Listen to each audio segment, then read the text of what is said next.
We got some casual geographic today. Honey Badger versus Wolverine. Deciding the impossible fight. Wolverine? This is a death battle. I'm lying. I ain't gonna lie. I got the honey badger. Same. I ain't gonna lie to you. I do too. I would love to like speak facts about it, but like I do remember watch a video on it. I don't remember much, but I know that they're demons, bruh. Yeah, they OP. Very OP. And then the Wolverine, I know they I got don't know crazy about it. claws. Like he also spoke about that too, but yeah, I'm going Honey Badger for sure. Yeah. For sure. Yeah. Shout out to Casual Geographic. There'll be a link to the original video down below. An Oreo-flavored bowl cut wearing assault on the food web. A scavenging super soldier steroid weasel. Two animals infamous for durability, blessed by the almighty, disregard of death. Oh, and the Honey Badgers don't like they can tank mad hits or something and they still move.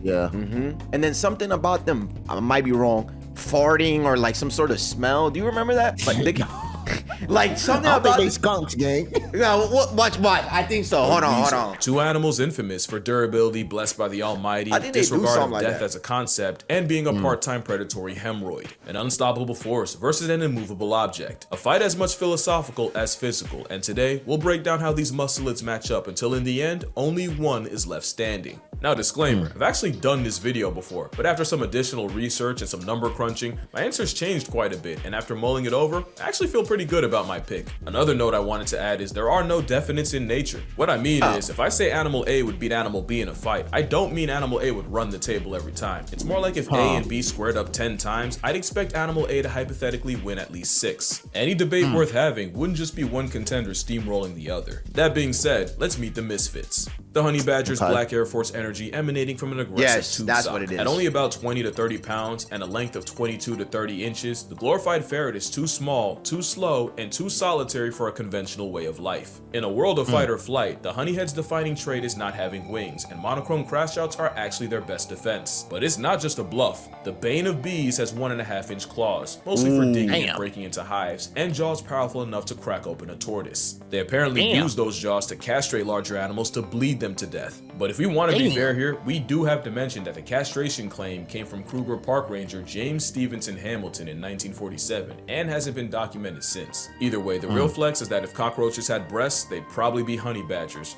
They're that hard to kill. They famously have thick 6mm skin that can tank quills, bites, bee stings, machetes, and most importantly, severe maulings from much larger predators. The Rotel also has freakishly loose skin that makes it nearly impossible to pin down without it turning around and delivering punishment to the face. Yeah, I do remember. Additionally, they have a reversible There was one that did a anal pouch 1v3 with against smell foul tigers, enough bro. to gift angry bees the power of discernment. Although I don't think it would affect a rampaging Wolverine. All in all, the Honey Badger punches way above its weight, and it needs to have a chance. The Wolverine is a travel-sized bear on bath salts and a different kind of cockroach, living on the very fringes of existence where most others could not. Wolverines weigh about 30 to 45 pounds and measure up at 28 to 42 inches, and they also have the honey badger problem of not having the bulk of a bear, the parkour prowess of a puma, or the power of friendship like wolves. They do have jaws strong enough to crush bone and chew through frozen flesh, and 4-inch semi-retractable claws, mostly for climbing, but also for running non-retractable fades. Like the honey badger, they have thick loose skin, but also a coat to insulate them from the elements. They're also the IRS for animals This way seems above very their weight classes. basic, They're on bro. record-shifting cougars. I'm not gonna lie, this seems very basic. They have teeth to crush bones. I could do that. They got teeth to munch through frozen whatever. I could do that. Do that. All right. Okay. Obviously, they have claws, duh, for climbing and, you know, attacking back. But, bro, like we said, I think it's the honey badger, 100%. Yeah, I think it's honey badger The too. elements. They're also the IRS for animals way above their weight class, as they're on record shifting cougars, wolves, and in some rare cases, even bears from meals. And again, like the honey badger. I take that back. Bears?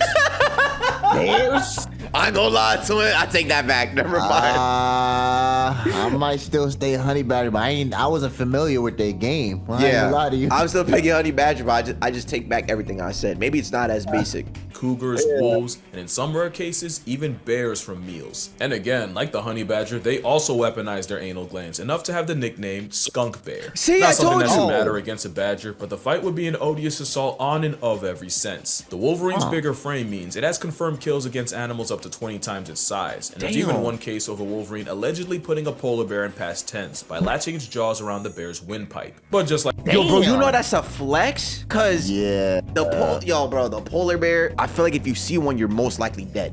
100%, because they are violent. I don't think that thing is as big as the polar bear either. So for it to do that, I don't know, it's bro. pretty impressive. I ain't gonna lie to you. Yo, so hey, yo, you know what, chat? I've decided to do something. How about I stop talking, right? Because I'm over here saying, oh, the Wolverine is basic. It is not basic at all, bro. I'm yapping. The bear's windpipe. But just like with the honey badger, there isn't really evidence of a rageaholic gym sock suffocating a polar bear with more than just smell. But then again, people won't let facts get in the way of a good story. That's how some animals end up sounding way worse than they actually are, and how other animals don't get taken nearly seriously enough. Like the most dangerous animal in Yellowstone isn't a wolverine, a wolf, or even a bear, and a quick look at these articles and you'll see that a fluffy, bearded tank puts way more humans in hospital beds. But actually reading the articles will tell you that it's the people causing problems, and the bison are guilty of only protecting their personal space. That's why it's important you have both sides of a story before Why is she you so start judging, close? and that's why I'm working with Ground News. Ground News is an never app get and near that. website developed by Bro, I'm not getting near any wild animal. Emphasis on wild, and even if they are, I guess friendly, I still don't want to get around them because of that reason. Like they're very protective of their surrounding, of their, you know what I'm saying? So Hey, you never know. One day they say they're friendly. One day just not friendly. Gonna step on your and they gonna ass. snap on you. Yeah, maybe you step too close or something, bro. Like, you know what I'm saying? You could take your pictures, just give them some distance, bro. But to see who would get unsubscribed from life first, it's imperative to see how they move in the world they live in. Because laying out all the tools they have to work with isn't as important as how they use them in the first place. Starting with the sand-seasoned rage-baiting ratel. Honey badgers have the second widest prey range of any mustelid, and most of what they find is by using their claws to dig them up. Correct. A study done in the Kalahari Transfrontier Park found that most of what they eat are small mammals like mice and gerbils, and small reptiles like geckos and skinks. But honey badgers are also high metabolic maniacs that'll try highly venomous snakes such as puff adders and black mambas, and they'll steal larvae straight from the heart of homicidal beehives. They're so masochist coded that many believe that they're immune to venom when they're only resistant. There are cases of honey badgers being excused from the mortal roll call while eating honey because they got stung to death in the process, and getting flatlined by snakes because they kept getting bit but refused to quit. Honey badgers seem to have a severe lack of self-preservation, but it makes sense when you live in a world where running against away hyenas is physically not an option. But it also means they're crazy enough to try to meal tax a leopard right in front of it. And that's cause the honey badger is a forager on steroids that doesn't pass up opportunities to eat because they virtually can't afford to. Most predators so rest they in would actually go and eat. Wait, there's a crazy pause. Hold on, bro. Let me go back. They would actually eat from the food of an animal that got hunted. Wait, what? Yeah. You don't give a damn. Yeah. They need that. Getting taxed, buddy.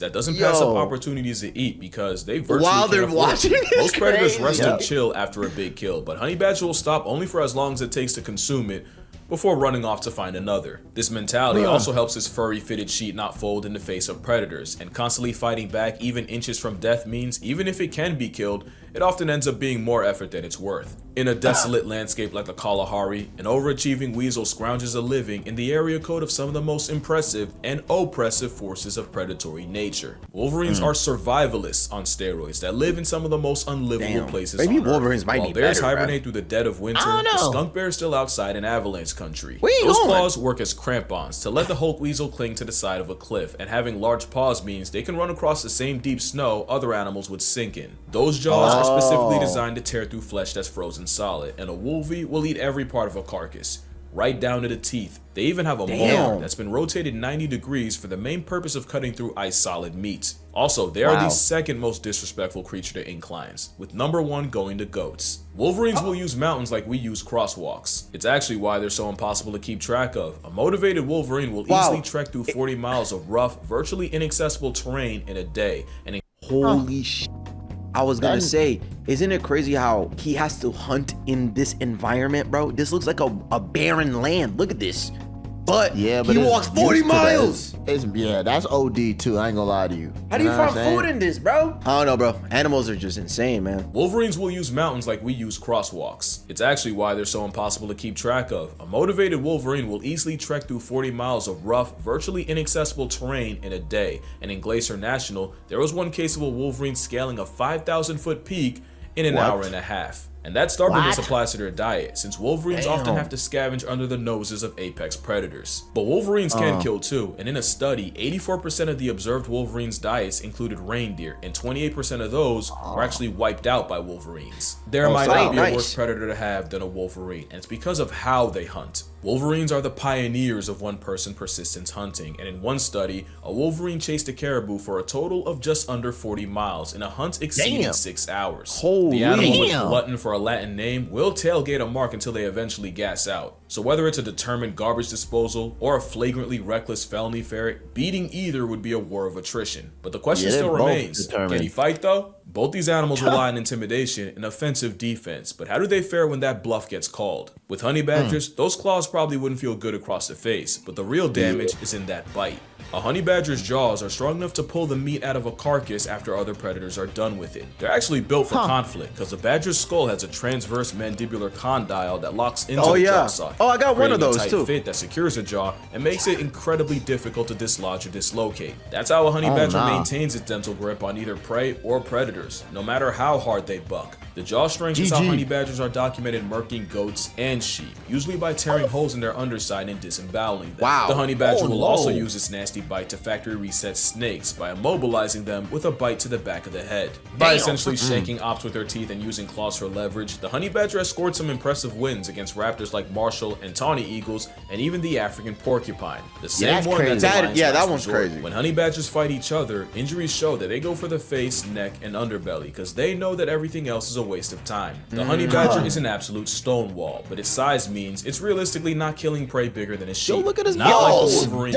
Wolverine is a walking vice grip capable of crippling prey. They have the same tight seal jaw mechanism that all mustelids do, and they use it by climbing on top of prey and eviscerating the neck and shoulder area. One of their favorite strats is running up on prey trapped in deep snow. Yo, they got nice agility. Moments into a rodeo. Wolverines have used this to single-handedly take down Dahl's sheep, reindeer, mountain goats, elk, and even the biggest mark in the area. From 1967 to 2001 in Krasnoyarsk, Russia, there were 19 cases of Wolverines flatlining moose, and based on the bodies, they favored tearing at the legs, neck, and shoulder. Now to be fair, the Wolverines usually went after the young, the sick, or as mentioned, those swallowed by snowdrifts, but it's still a feral ferret the size of a mid-dog. Yeah, because they still gotta climb up there. Times its size. Against each other, they use their hook claws to grapple and try to land their trapped jaws around the face and throat. The Wolverine has a higher power rating than a honey badger, but the honey badger has that dog in him. Even in a dying effort, honey badgers have been known to throw hands at a lion for hours. There's another aspect we gotta look at, and this might actually be what decides it. How they match up with predators is a big factor, since in this fight, they're going up against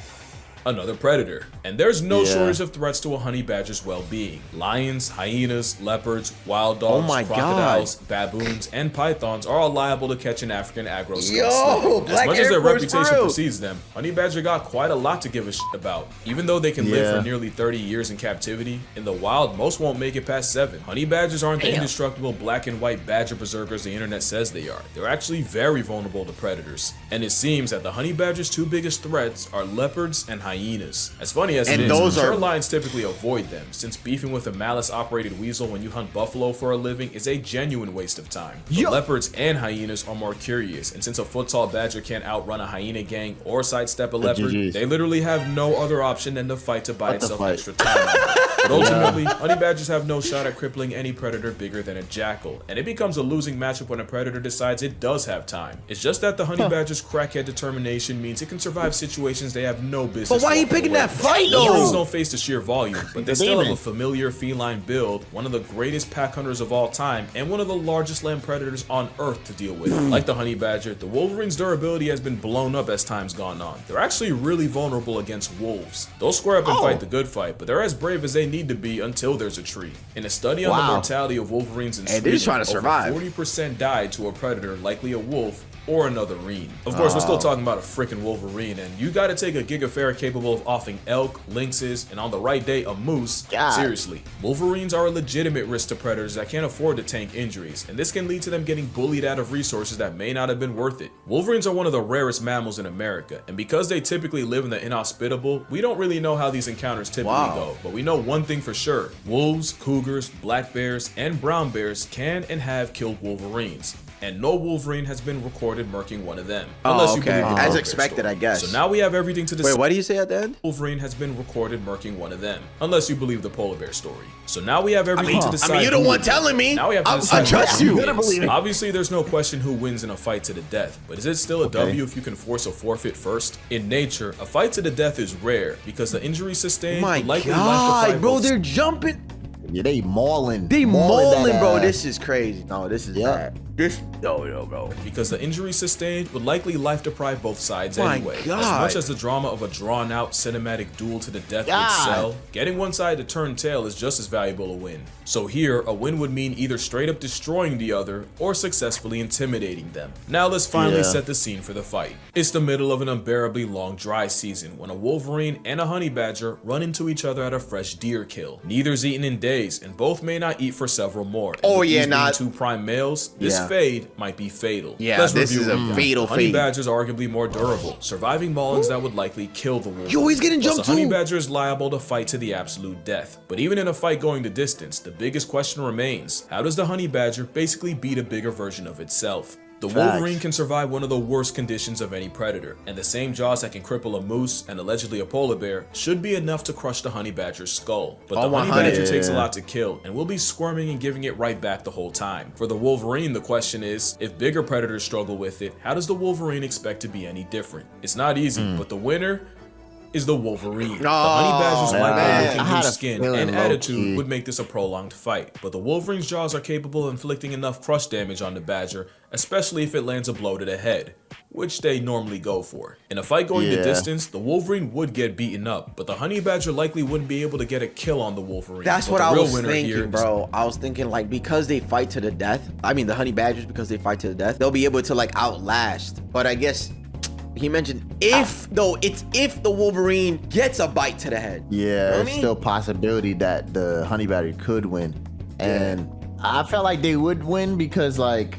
I mean, they're just so tanky, and then you would underestimate them just because the Wolverine's bigger and whatnot. But like, hey, bro, Oh no, I thought the honey badger had that, but okay, fine. You know what I'm Fine, saying? bro. Give it to the Wolverine, bro. The Wolverine's lack of risk aversion. Even though the honey badger is more kamikaze coded, Wolverines have been known to die trying to steal a kill in front of a bear. So the chances the Wolverine backs off are lower than the Wolverine offing the badger or even the honey badger running first. Against a similar sized African civet, the nasty honey badger is able to pin it, but ultimately the civet's able to walk away. I can't see a honey badger submitting a much bigger Wolverine. Went the Like I same said, way. there are no definites Right. in nature, and in a best of 10, I'd expect a Wolverine to force a submit or a retreat at least 6 times. It was close, but in a matchup like this, only one can take the W. So it's only fitting that the Wolverine already has it. But that's gonna do it for this video. Drink Okay, water, hug buddy. your mother, touch grass, call your father. Let me Yes. know what other Touch matchups you want to grass, hear me talk chat. about. And I'm gonna see Drink some y'all water on the next in the one. next one.